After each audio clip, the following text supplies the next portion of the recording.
दोस्तों, मुझसे जुड़ने के लिए बहुत बहुत धन्यवाद।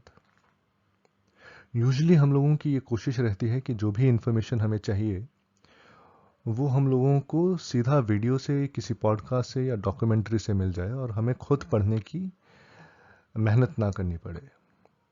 मेरी भी यूजुअली यही टेंडेंसी रहती है। लेकिन आज जिनकी हम बात कर रहे हैं, बी आर अम्बेडकर जी की, उनके बारे में मुझे लगता है कि मुझे कुछ पढ़ना चाहिए और जो पढ़ के समझ में आए वो आपसे भी शेयर करना चाहिए। और उसका कारण ये है कि बी आर अम्बेडकर जी के बारे में जितने बड़ी वो शख्सियत थे, जितना उन्होंने कॉन्स्टिट्यूशन में कंट्रीब्यूटेड, कॉन्स्टिट्यूशन को बनाने के लिए कंट्रीब्यूट किया, जितना उन्होंने दलित समाज का उद्धार करने के लिए कंट्रीब्यूट किया, उस हिसाब से उनके बारे में हमारे करिकुलम में नहीं बताया जाता। उन्होंने क्या लिखा था और उन्होंने क्या क्या कहा है वो हमारे करिकुलम में, जो इंडियन करिकुलम है, उसमें नहीं बताया जाता। और अपने एजुकेशन के इस गैप को पूरा करने के लिए मैं उनकी किताबें पढ़ूंगा और जो पढ़ के मेरी समझ में आए वो आपसे भी शेयर करूंगा। देखिए, हमारे देश में जो राइट विंगर हैं वो कहते हैं कि हमारा करिकुलम जो है वो थोड़ा ट्विस्टेड है, और जो हमारे पहले एजुकेशन मिनिस्टर थे जो कि एक मुस्लिम थे, उन्होंने मुस्लिम्स को एक पॉजिटिव लाइट में दिखाने की कोशिश करी, और जो जितने बुरे थे, इनफैक्ट उनकी बुराई छुपाई ही नहीं, उनकी बुराइयों को एक तरह से अच्छा करके भी दिखाया गया। जैसे टीपू सुल्तान, वो जितना बड़ा कट्टर मुसलमान था, जितना वो मार काट करना चाहता था धर्म के नाम पे, उतना नहीं दिखाया गया। इनफैक्ट उसको एक अच्छा इंसान दिखाया गया। वैसे ही कास्टिज्म के लिए भी मुझे लगता है कि हमारे करिकुलम में ठीक से नहीं बताया गया। हम लोगों ने अपने ही समाज में जितनी क्रूरता फैलाई थी कास्ट के नाम पे, वो ठीक से नहीं पढ़ाई गई।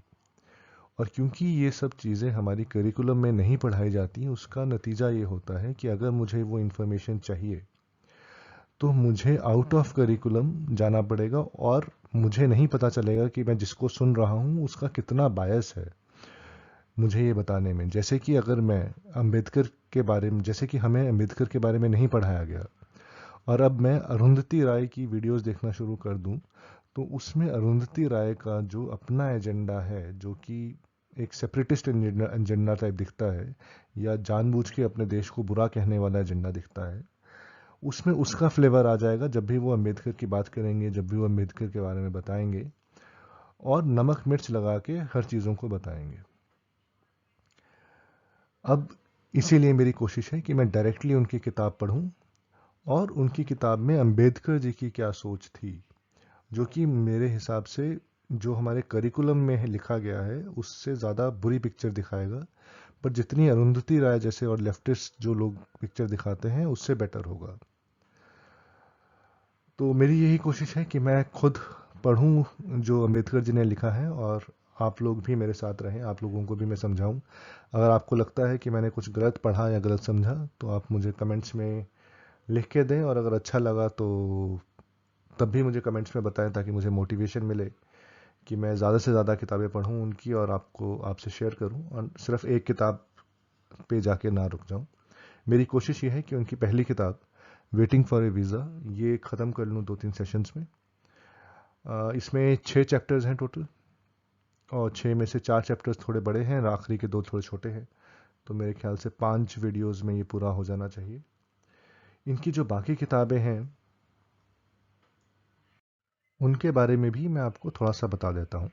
जो स्क्रीन पे आपको पहली किताब दिख रही है, अनटचेबल्स और द चिल्ड्रन ऑफ इंडियाज़ गेटो, इस किताब में अंबेडकर जी जो फॉरेनर्स हैं बेसिकली, जिनको कास्टिज्म का नहीं पता, उनको बताने की कोशिश कर समझाने की कोशिश करते हैं कि कास्टिज्म वाकई में है क्या, और इसको कंपेयर करते हैं स्लेवरी से, और इसको कंपेयर करते हैं ज्यूज़ नॉन ज्यूज़ के साथ कैसा ट्रीटमेंट होता है, और कुछ एग्जांपल्स लेके बताते हैं कि कास्टिज्म है क्या और किस टाइप से इंडिया में फैला हुआ है, उसका क्या इम्पैक्ट है इंडिया पे। सेकंड वाली वेटिंग फॉर ए वीज़ा उनकी ऑटोबायोग्राफी कही जाती है। ये कंपैरेटिवली छोटी किताब है, और यही मैं अपनी जो सीरीज़ है 5 वीडियोस की, उसमें कवर करने की कोशिश करूँगा। तीसरी किताब आपकी स्क्रीन पे बुद्धा और कार्ल मार्क्स। इसमें अंबेडकर जी कम्युनिज्म को और बुद्धिज़्म को कंपेयर करते हैं, और बेसिकली एक तरह से ये बताते हैं कि बुद्धिज़्म कैसे अच्छा है कार्ल मार्क्स की आइडियोलॉजी से, क्योंकि बुद्धिज़्म में शेयरिंग का कॉन्सेप्ट अंदर से आता है, ना कि स्टेट के द्वारा मतलब डिक्टेट किया जाता है। तीसरी किताब जो आपको दिख रही है, द बुद्धा एंड हिज धर्मा, ये एक प्रॉपर ग्रंथ है, ये एक किताब नहीं है, इसमें इनफैक्ट 8 किताबें हैं और बहुत डिटेल में बुद्धा के बारे में बताया गया है और क्या उनकी जर्नी थी, क्या इवेंट्स थे, वो कैसे थे, उन सब के बारे में। वो सारी किताब पढ़ने की ज़रूरत नहीं है मेरे ख्याल से, सिर्फ चौथा चैप्टर जो है और उसका चौथे चैप्टर का पहला पार्ट, जिसमें वो धर्म क्या होता है, धर्म रिलीजन से कैसे अलग है, मॉरलिटी क्या होती है, इन सब चीज़ों के बारे में बात करते हैं। अभी की सीरीज़ में मैं waiting for a visa cover करूँगा। ये तकरीबन 5, जैसे मैंने कहा, तकरीबन 5 वीडियोस का सेशन होगा या सीरीज़ होगी, और उसके बाद देखते हैं शायद मैं अगली किताब बुद्धा एंड हिज धर्मा लूँ। लेकिन अगर आपको लगता है मुझे कोई और किताब लेनी चाहिए जो ऊपर 4 हैं, तो मुझे कमेंट्स में लिख के दीजिएगा और उस हिसाब से फिर मैं अपना आगे की किताब चूज़ कर लूँगा। अब किताब में जाने से पहले थोड़ा सा उनकी पर्सनल लाइफ के बारे में बता देता हूँ। उनका जन्म 1981 में हुआ था, 14 अप्रैल 1981, और उनकी डेथ 1956 में हुई। उनकी पहली शादी हुई रामाबाई जी के साथ, जो कि 9 साल की थी तकरीबन जब उनकी शादी हुई। रामाबाई 9 साल की थी और अंबेडकर तकरीबन 15 साल के होंगे। रामाबाई की डेथ के बाद उन्होंने सेकंड मैरिज करी सविता अंबेडकर के साथ। और अंबेडकर जी का गांधी जी से कुछ 36 का आंकड़ा टाइप था अगर कहें तो। गांधी जी को वो इनफैक्ट महात्मा नहीं कहते थे, उनको इनफैक्ट एक इविल इंसान भी कहा है उन्होंने। और जब उनको मार दिया गया महात्मा जी को, या महात्मा गांधी को नथुराम गोडसे ने जब मार दिया, तो उन्होंने हालांकि ये कहा कि वायलेंस का इस्तेमाल नहीं करना चाहिए था, बट साथ में उन्होंने ये भी कहा कि some good comes out of evil, मतलब कि अच्छा किया गांधी को मार दिया। अभी आप स्क्रीन पे देख रहे हो वो कहाँ पैदा हुए। मैंने कहा थोड़ा सा मैप से आपको आइडिया हो जाएगा कहाँ कहाँ वो पैदा हुए थे और कहाँ उनकी डेथ हुई, उनका लाइफ कहाँ निकली। तो उनका बर्थ इंदौर के पास में हुआ था, जहाँ पे उनका बर्थ हुआ था उसको डॉक्टर अंबेडकर नगर रीनेम कर दिया उस शहर को। उनकी डेथ दिल्ली में हुई थी यहाँ पे। और उनका मोस्टली लाइफ जो है वो मुंबई महाराष्ट्र के आसपास और थोड़ा बहुत गुजरात के आसपास रहा। वडोदरा करके एक डिस्ट्रिक्ट है वहाँ पे। तो ये जो एरिया मैं अभी हाईलाइट कर रहा हूँ, इस एरिया में उनका बचपन निकला। बाद में उन्होंने ऑफ कोर्स बाकी दुनिया और पूरा देश घूमा है, बट उनका बचपन जो था, इनिशियल कुछ डेज, और जो इस बुक पे जिन एरियाज की बात की गई है वो बेसिकली इसी के आसपास रहेंगे। चलिए अब अपनी किताब शुरू करते हैं, वेटिंग फॉर ए वीज़ा। अब इसका मुझे आइडिया नहीं लगा कि वेटिंग फॉर ए वीज़ा क्यों बोला है इस किताब को, क्योंकि इस किताब में कहीं भी वीज़ा की बात नहीं की गई। तो अगर किसी को पता है इस बारे में तो ज़रूर मुझे कमेंट्स में बताइएगा कि इस किताब का नाम वेटिंग फॉर ए वीज़ा क्यों है। खैर आगे पढ़ना शुरू करते हैं। जो भी आप स्क्रीन पे देख रहे हो ये बेसिकली प्रीफेस है इस किताब का। ये किताब अभी शुरू नहीं हुई है, बट उन्होंने बस बताया है कि किताब किस बारे में है। Foreigners of course know of the existence of untouchability, being but not being next door to it, so to say, they are unable to realize how oppressive it is in actuality.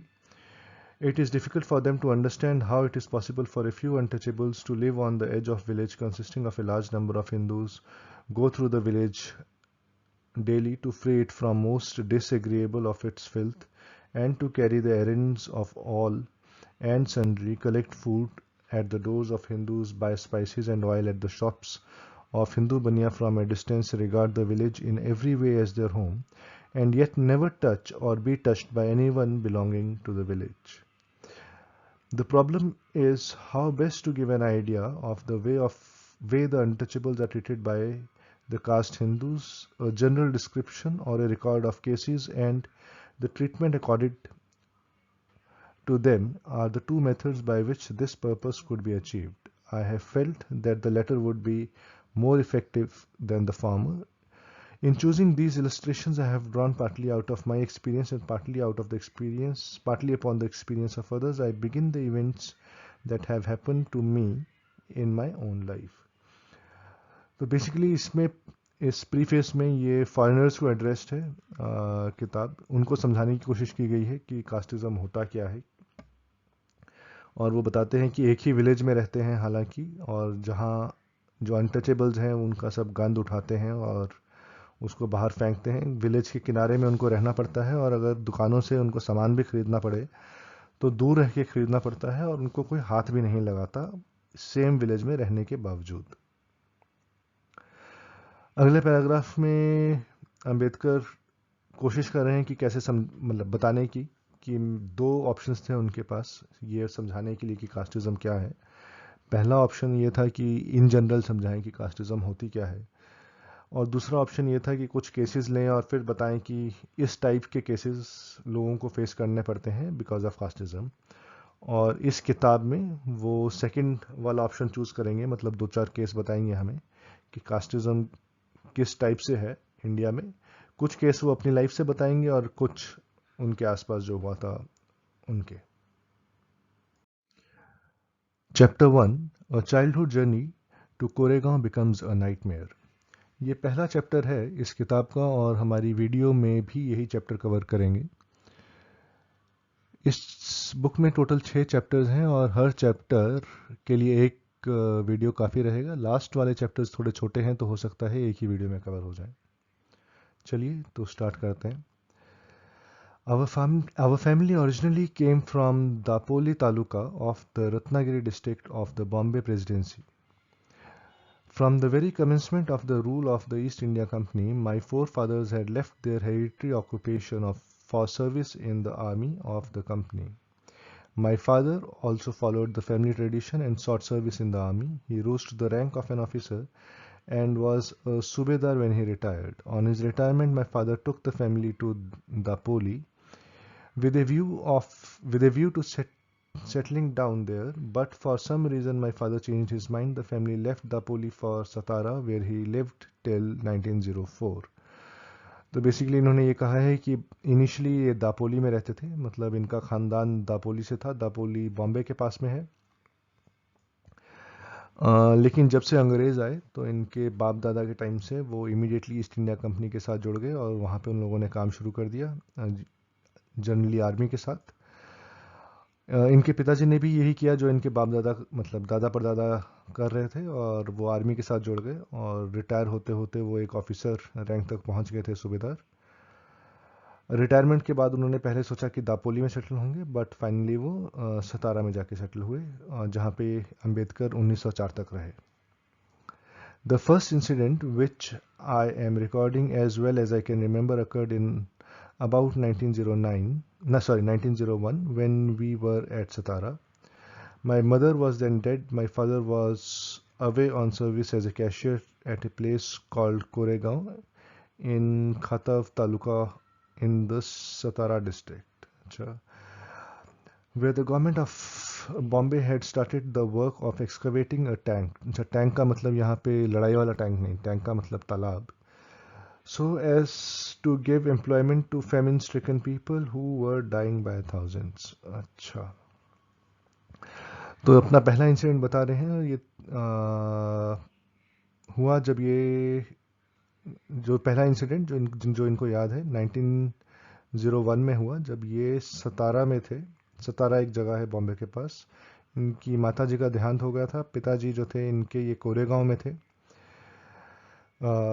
थोड़ा दूर रहते थे, और जो government है वो एक tank बनवा रही थी।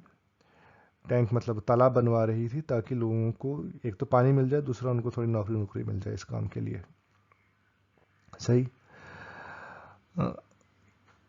When my father went to Koregaon, he left me, my brother, who was older than myself, and two sons of my elder sister, who was dead, in charge of my aunt and some kind neighbors. My aunt was the kindest soul I know, but she was no help to us. She was somewhat of a dwarf and had some trouble with her legs, which made it very difficult for her to move about without somebody's aid. Oftentimes she had to be lifted. I had sisters, they were married and were away living with their families.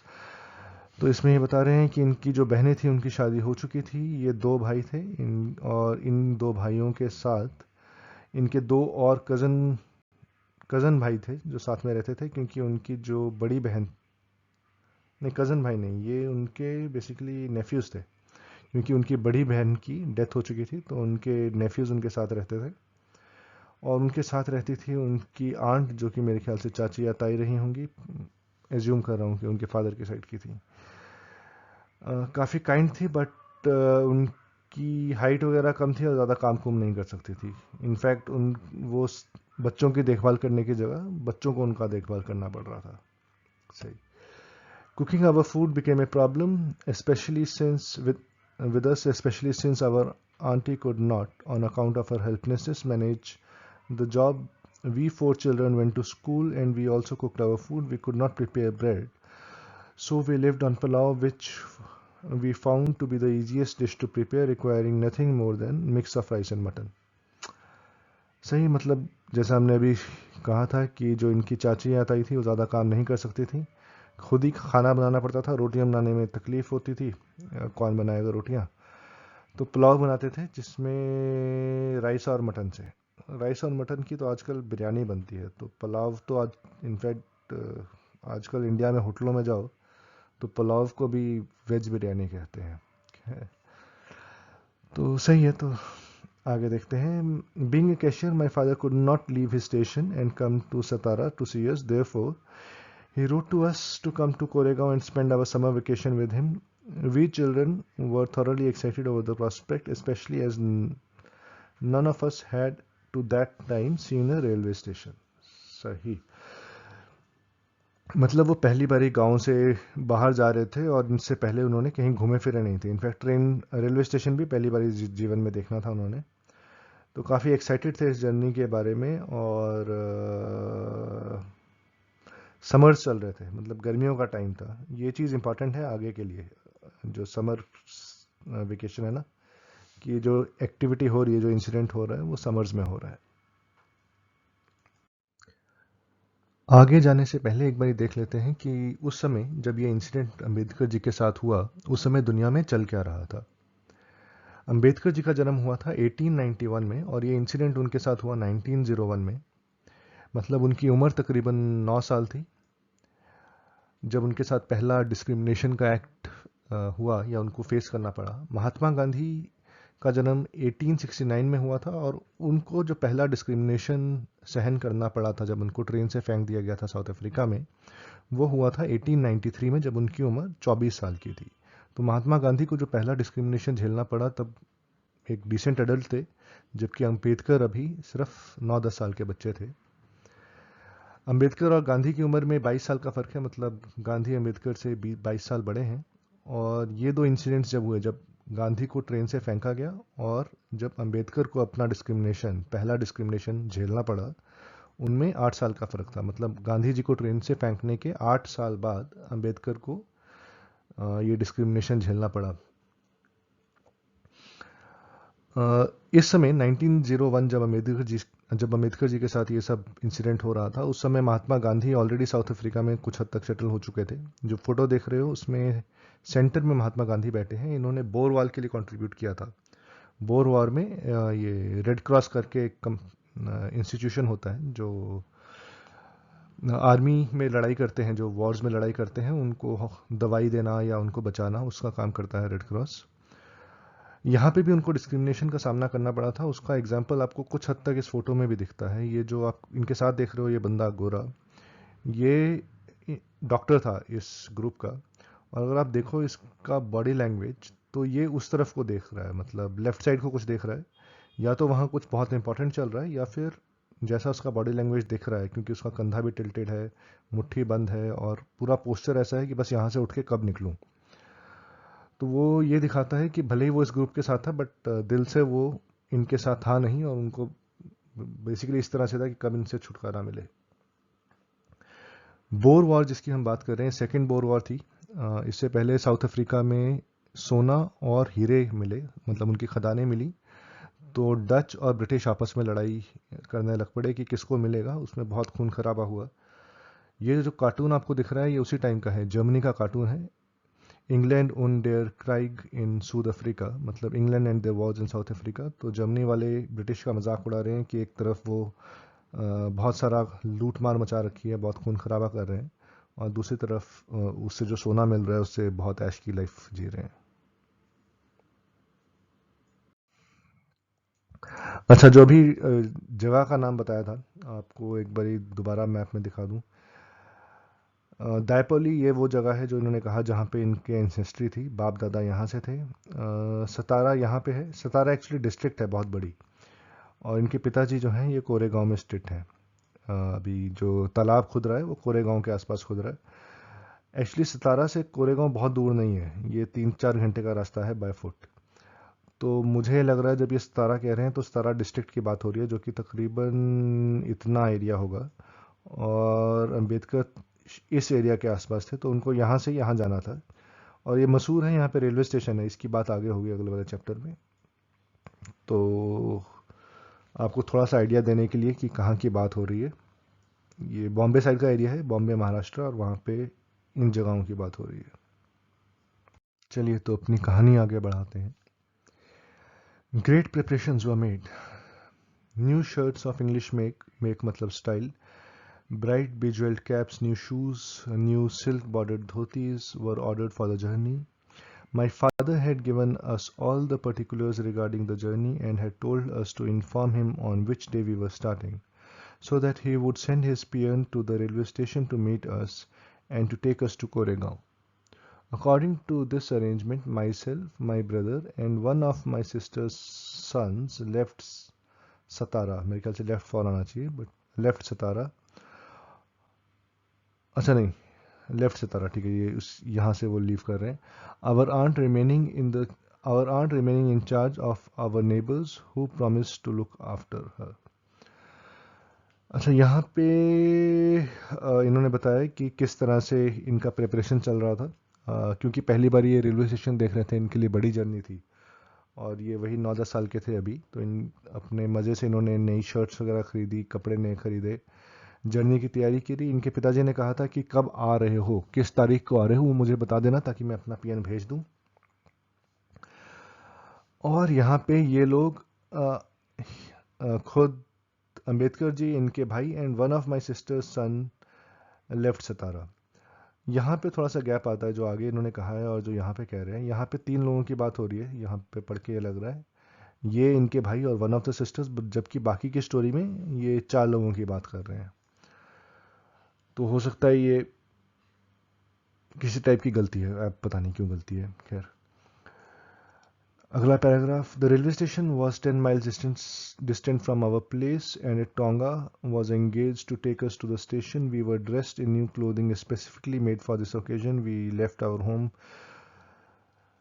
full of joy, but amidst the cries of my aunt, who was almost prostrate with grief at our parting. ठीक है, तो मतलब ये घर से निकले और जो इनकी चाची या ताई थी वो बहुत ज़्यादा दुखी थी उनके जाने से, रोना धोना शुरू कर दिया उन्होंने। When we reached the station, my brother bought tickets. He gave me and my sister's son 2 annas each as pocket money to be spent at our pleasure. We at once began our career of uh, riotous living.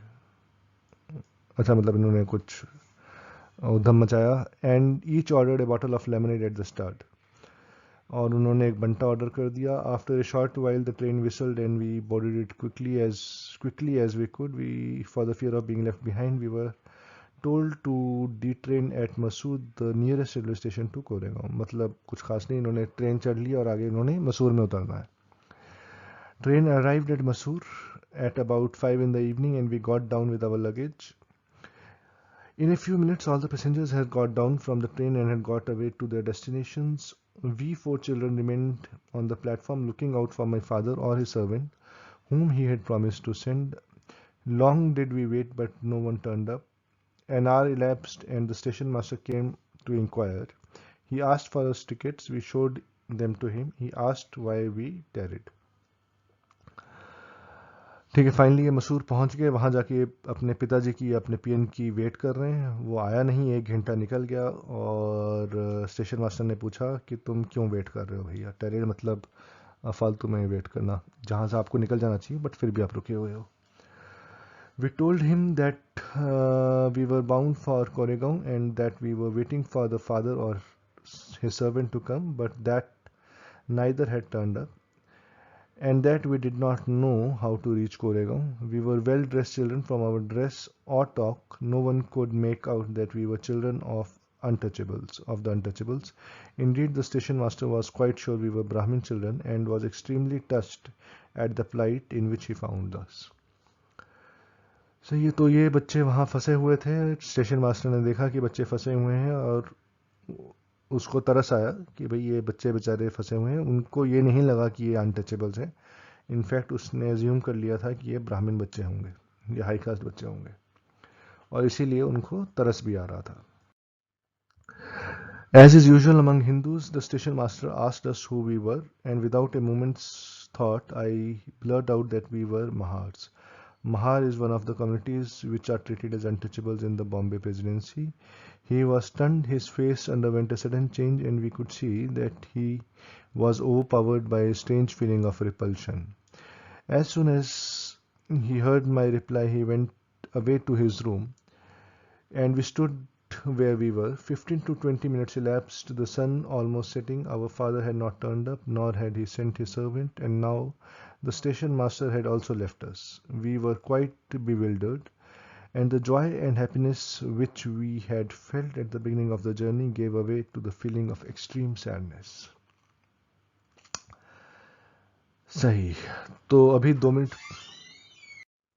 तो station master ने इनको देखा और इनसे पूछा भाई तुम यहाँ क्यों रुके हुए हो, और क्योंकि ये बच्चे थे अभी, इन्होंने सीधा सीधा बता दिया कि ये महार हैं, महार शेड्यूल कास्ट या बैकवर्ड अनटचेबल्स हैं बॉम्बे साइड के।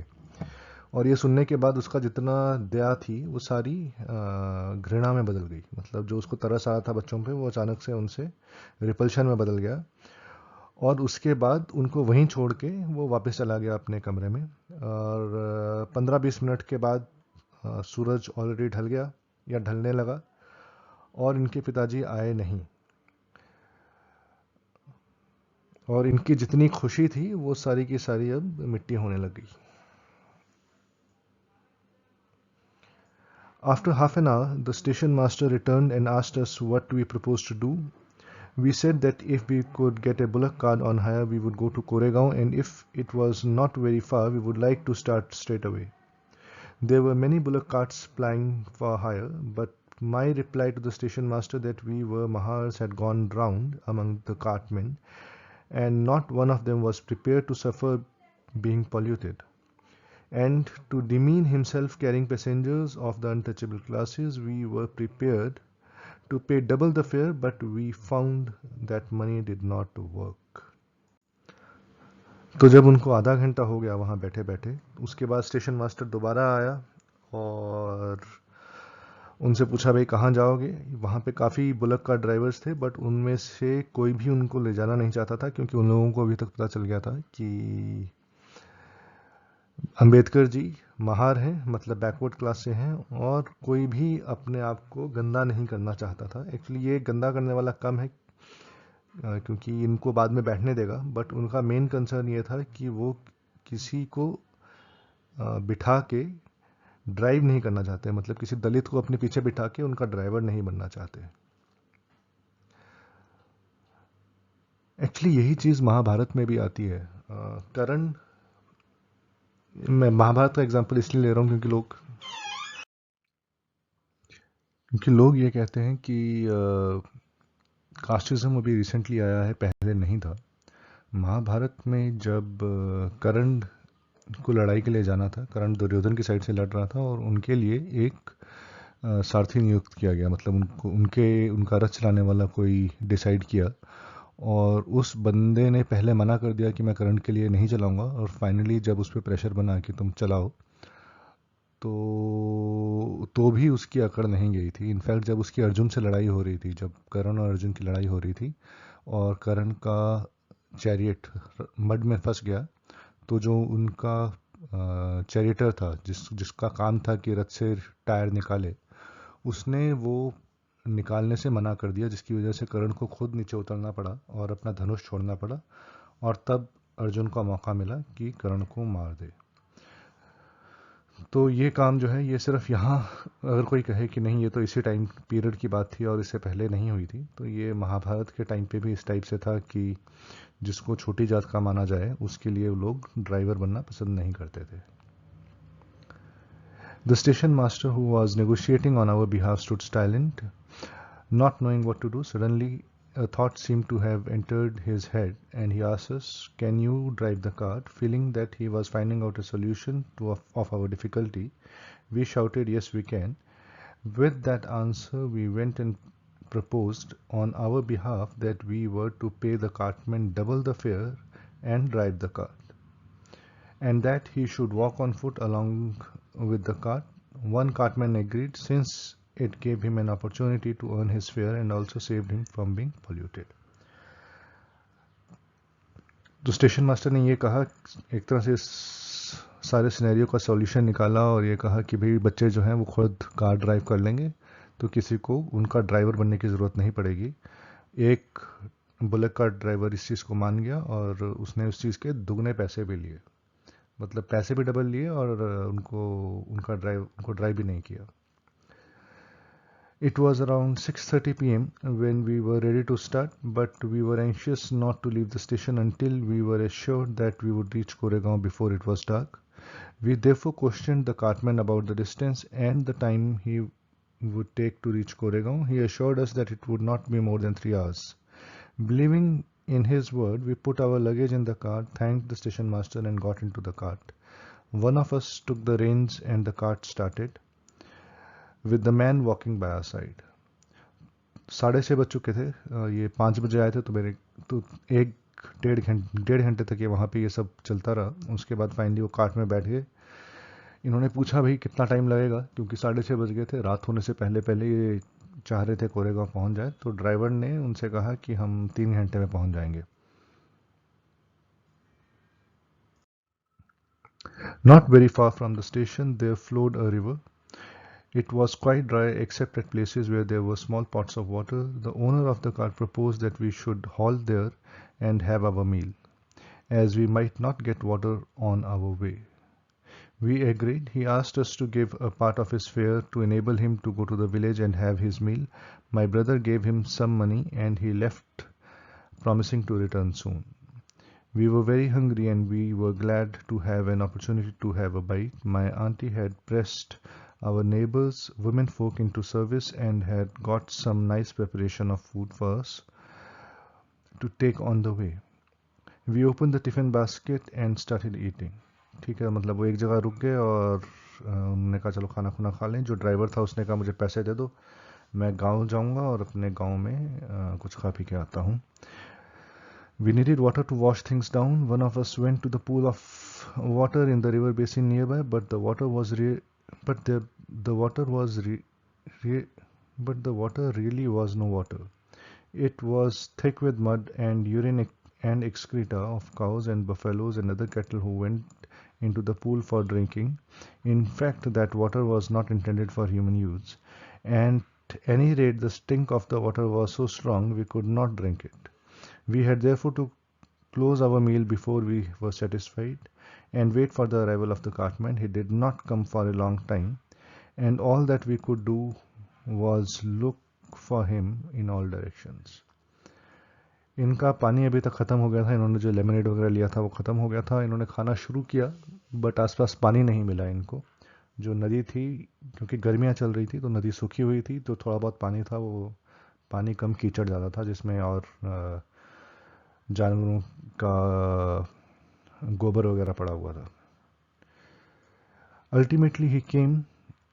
We started our journey. For some 4 to 5 miles we drove the cart and he walked on foot. Then he suddenly jumped on the cart and took the reins from our hand. We thought this to be a rather strange conduct on the part of the man who had refused to let the cart on hire for fear of pollution, to have set aside all his religious scruples and to have consented to sit with us in the same cart, but we dared not ask him any questions on the point. We were anxious to reach Koregaon, our destination, as quickly as possible, and for some time we were interested in the movement of the cart only. मतलब उनको 4-5 kilometre चलाने दिया, उसके बाद वो जो driver था खुद ऊपर चढ़ गया और उसने कार्ट ड्राइव करना शुरू कर दिया।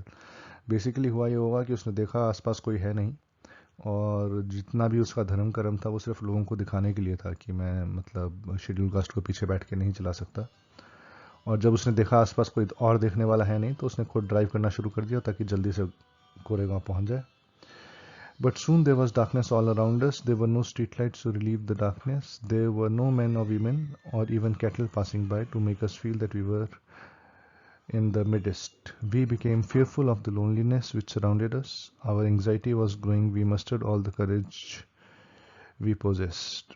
We had traveled far from Mysore. It was more than 3 hours, but there was no sign of Koregaon. ठीक है, वो चले जा रहे थे.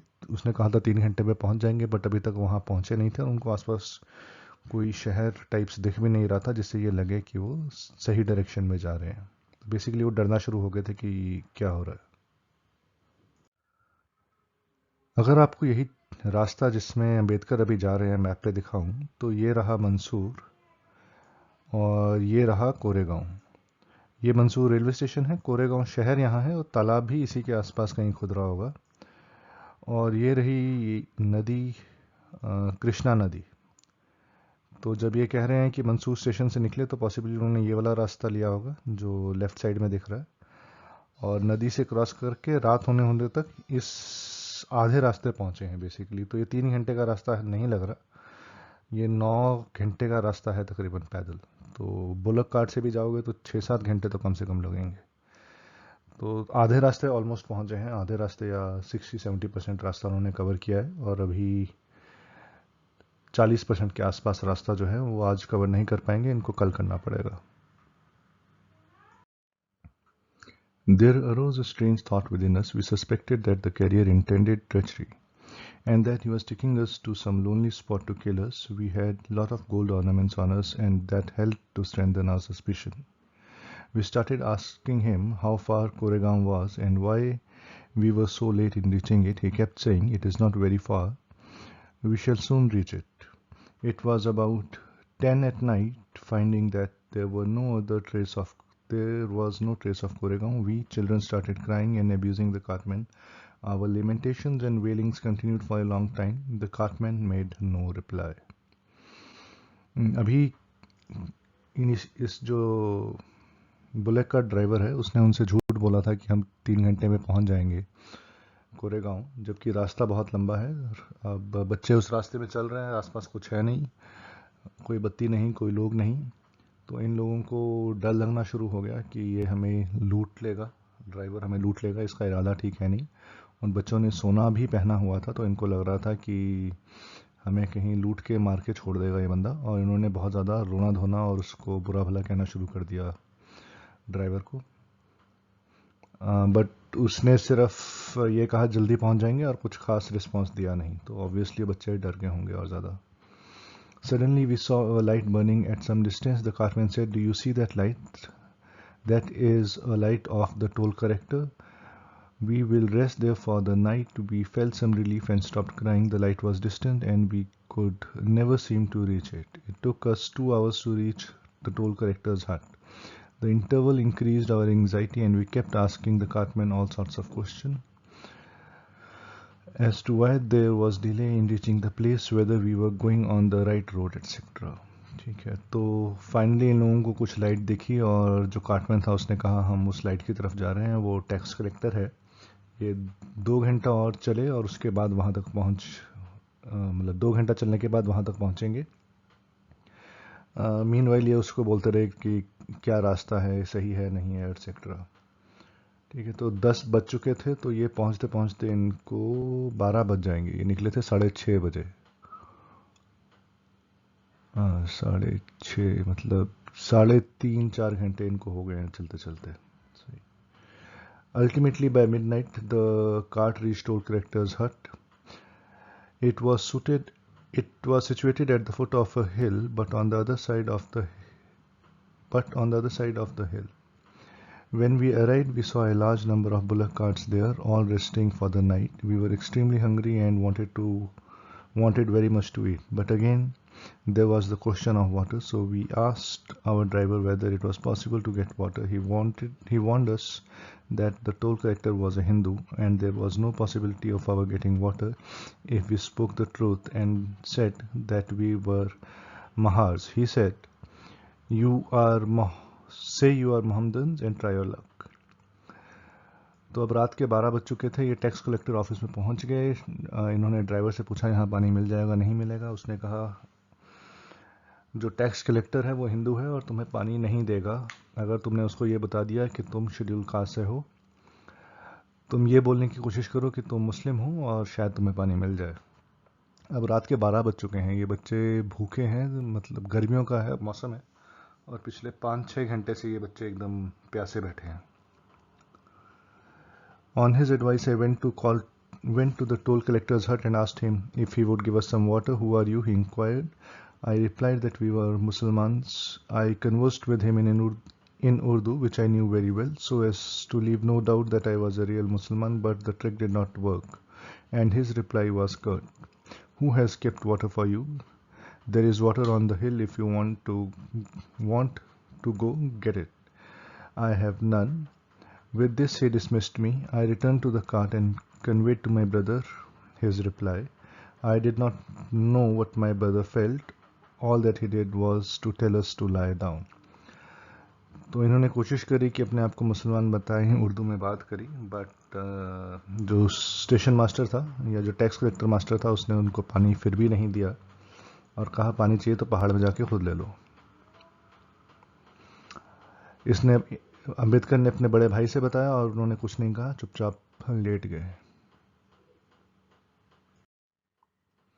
The bullocks had been unyoked. The cart was placed sloping down on the ground. We spread our beds on the bottom planks inside the cart and laid down our bodies to rest. Now that we had come to a place of safety, we did not mind what happened, but our minds could not help turning to the latest event. There was plenty of food with us. There was hunger burning within us. With all this, we were to sleep without food. That was because we could get no water, and we could get no water because we were untouchables. Such was the last thought that entered our mind. I said we had come to a place of safety. Evidently, my elder brother had his misgivings. He said it was not wise for all four of us to go to sleep.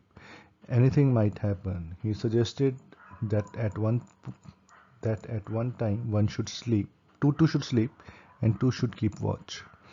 So we spent the night at the foot of that hill. ठीक है, तो रात हो चुकी थी, bullock carts जो था उसको अनमाउंट कर दिया था और ये लोग बुलक कार्ट के नीचे सो गए और अंबेडकर को लगा कि आराम से सब लोग सो सकते हैं, बट उनके भाई कुछ फिर भी शक हो रहा था कि रात को कोई लूट लेगा, तो उन्होंने ये कहा भी 2 लोग जागेंगे 2 लोग सोएंगे बारी बारी। Early at 5 in the morning, our cartman came and suggested we should start for Koregaon. We flatly refused. We told him that we would not move until 8 o'clock. We did not want to take any chances. He said nothing. So we left at 8 and reached Koregaon at 11. My father was surprised to see us and said he had received no intimation of our coming.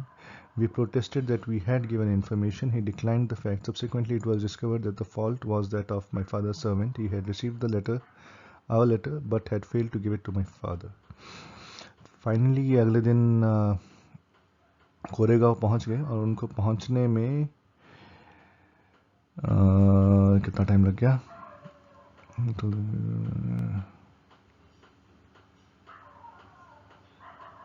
8 से 11 बज गए इनके, 8, 9, 10, 11, 3 घंटे तो यहीं से लग गए।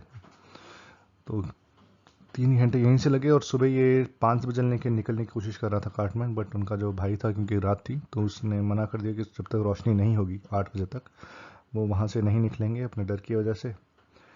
और जब वो घर पहुँचे तो उनके फादर सरप्राइज थे कि ये बच्चे कहाँ से आ गए, और हुआ ये था कि उनके नौकर को चिट्ठी मिली थी, बट उन्होंने अंबेडकर जी के पिताजी को वो चिट्ठी दी नहीं थी, जिसकी वजह से उनको आइडिया नहीं था कि बच्चे आ रहे हैं।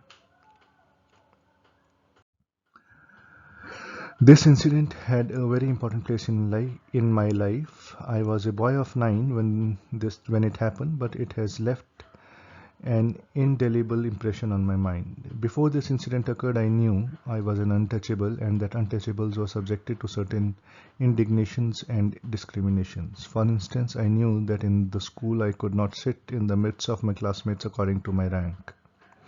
But that I was to sit in a corner by myself. I knew that the school I was to have a separate piece of gunny cloth for me to squat on in the classroom, and the servant employed to clean the school would not touch the gunny cloth used by me. I was required to carry the gunny cloth home in the evening and bring it back the next day. अब ये जो incident था इसका अंबेडकर जी पे बहुत बड़ा असर पड़ा। अगर आप सोचो, गर्मियों का टाइम है और गर्मियों के टाइम में ये बच्चे 9 साल के अंबेडकर जी ये प्यासे रहे तकरीबन रेलवे स्टेशन पे जब उतरे होंगे या उन्होंने कार्ट स्टार्ट किया था तब से 6:30 बजे से लेके अगले दिन 11 बजे तक इनको प्यासा रहना पड़ा, और क्योंकि खाएंगे तो और प्यास लगेगी तो इनको भूखा भी रहना पड़ा रात भर।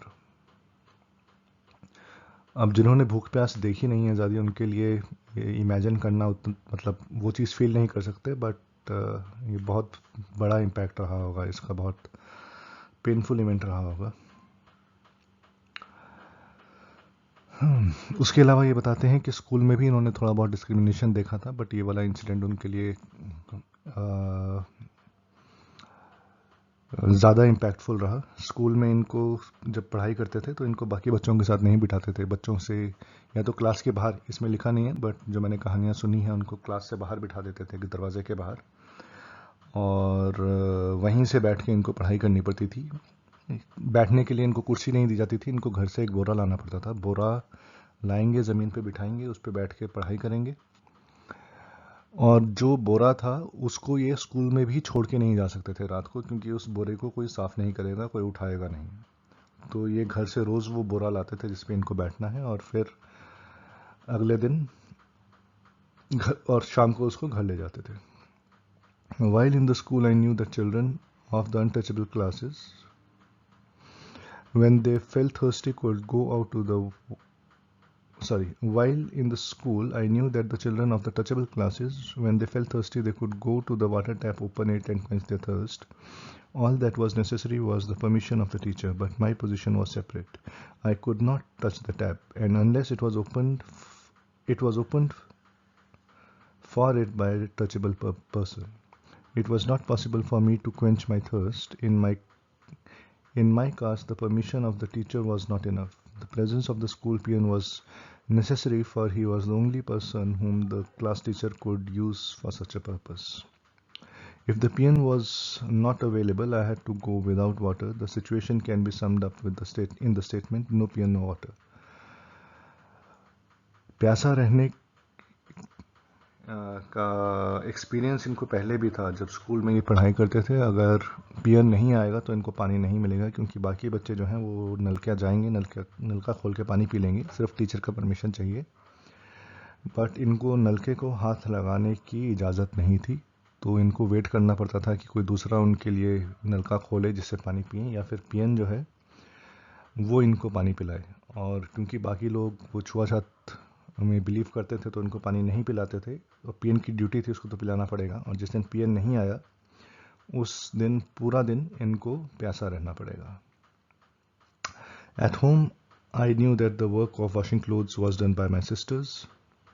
Not that there was no washerman in Satara, not that we could not afford to pay the washerman. Washing was done by my sisters because we were untouchables, and no washerman would wash the clothes of an untouchable. The work of cutting our hair or shaving the boys, including myself, was done by our elder sister, who had become quite an expert barber by practicing the art on us. Not that there were no barbers in Satara, and not that we could not afford to pay the barber. The work of shaving and hair cutting was done by my sister because we were untouchables, and no barber would consent to shave an untouchable. अच्छा, यहाँ पे basically वो ये बता रहे हैं कि उनके कपड़े जो थे वो भी इनकी बहनों को खुद धोने पड़ते थे। वो धोबी को कपड़े नहीं दे सकते थे, क्योंकि धोबी इनके कपड़े नहीं धोएगा। ये बहुत छोटी कास्ट से आते थे। बाल भी इन लोगों को अपने खुद काटने पड़ते थे एक दूसरे के, क्योंकि नाई भी इनके बाल नहीं काटेगा। अच्छा, यहाँ पे एक चीज़ मैं आपको बताना चाहूँगा कि जो धोबी है और नाई है, ये भी कास्ट जो है ये काफ़ी लोअर कास्ट मानी जाती हैं। शेड्यूल कास्ट या शेड्यूल ट्राइब में आते हैं बहुत सारे लोग जो ये काम करते थे। बट इंडिया में जो कास्ट सिस्टम है वो सिर्फ ब्राह्मणों तक नहीं है कि ब्राह्मण, क्षत्रिय, वैश्य और शूद्र, इनके नीचे भी सब क्लासेस हैं। और जो कास्टिज्म एक्चुअल है वो जो नीचे वाली क्लासेस हैं उनमें, और जो ब्राह्मण है टॉप वाली क्लासेस में, उनमें बहुत ज़्यादा है। मेरा अपने एक्सपीरियंस से बता रहा हूँ। जैसे ब्राह्मण फैमिलीज़ जो हैं उनमें वो देखेंगे, अच्छा ये ब्राह्मण की 2-3 सब कास्ट हैं, ये सबसे ऊपर हैं, ये नीचे वाली जो ब्राह्मण सब कास्ट है उनमें शादी नहीं करेंगे, और ऑब्वियसली वो जो बाकी कास्ट है उनमें उठेंगे बैठेंगे नहीं। जो लोअर कास्ट हैं उनमें भी ये बहुत ज़्यादा है। मैं अगर एग्जांपल लूँ, मैं एक एनजीओ को पैसे डोनेट करता हूँ, और मैं खुद देखने गया कि भाई एनजीओ कैसा काम कर रहा है मध्य प्रदेश में। तो वहाँ पे कहानियाँ सुनने को मिली कि एक कास्ट के लोग एक दूसरी कास्ट के लोग के साथ नहीं बैठेंगे। उन्होंने मना कर दिया, भले उनको मुफ्त में एजुकेशन मिल रही है, बट उन्होंने इसलिए मना कर दिया कि वो दूसरे कास्ट के बच्चे के साथ नहीं बैठेंगे। और एज पर कॉन्स्टिट्यूशन दोनों ही कास्ट शेड्यूल कास्ट और शेड्यूल ट्राइब में आती हैं, बट उनके आपस में डिस्क्रिमिनेशन इतना है, उनमें से एक कास्ट अपने आप को दूसरे से सुपीरियर समझती है। सेम चीज़ यहाँ देखने को मिली कि जो नाई हैं और जो धोबी हैं वो सोसाइटी एज सच उनको छोटी कास्ट समझेगी, बट उन्होंने आपस में भी इतने डिस्क्रिमिनेशन कर रखी है कि वो लोग अनटचेबल्स, जो मतलब बिल्कुल ही शूद्र थे, या फिर जो महार थे, जो इस केस में उनसे भी छुआछात करते थे, उनके कपड़े नहीं धोने, उनके बाल नहीं काटने। तो कास्टिज्म सिर्फ हायर कास्ट का नहीं था, जैसे आजकल हमें देखने को मिलता है कि ब्राह्मणवादी। कास्टिज्म रचा हुआ है हर जगह, और स्पेसिफिकली सब जो लोअर कास्ट है उनमें और जो ब्राह्मण कास्ट है उनमें। All this I knew, but the incident gave me a shock as I had never received before. It made me think about untouchability, which before this incident happened was with me a matter of course, as it was with many touchables as well as untouchables. तो इस हादसे के बाद या इस किस्से के बाद अंबेडकर को अनटचेबिलिटी के बारे में सोचने का मौका मिला, या उनका ध्यान गया अनटचेबिलिटी पे। इससे पहले इनके लिए ये एक मैटर ऑफ कोर्स था, मतलब दुनिया ऐसे ही चलती है कि हम लोग जो है वो अछूत हैं, और कुछ लोग ज़्यादा प्रिविलेज्ड हैं, जैसे गरीब और अमीर का फ़र्क। बट इस इंसिडेंट के बाद उनको अनटचेबिलिटी के बारे में ध्यान से सोचने, इस इंसिडेंट ने उनको ध्यान से सोचने पे मजबूर किया कि क्या होती है अनटचेबिलिटी।